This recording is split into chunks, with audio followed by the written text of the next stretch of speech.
You ask Tiger to solve. This deals with linear equations with one unknown. The final result is x equals -6.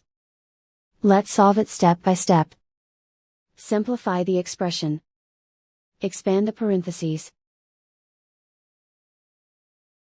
Multiply the coefficients. Simplify the arithmetic. Group all constants on the right side of the equation. Subtract 10 from both sides. Simplify the arithmetic.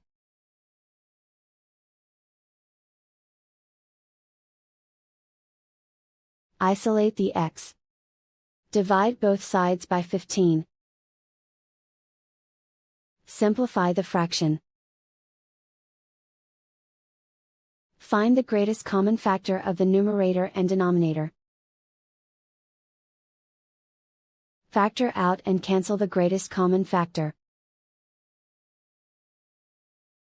And so the final result is x equals -6.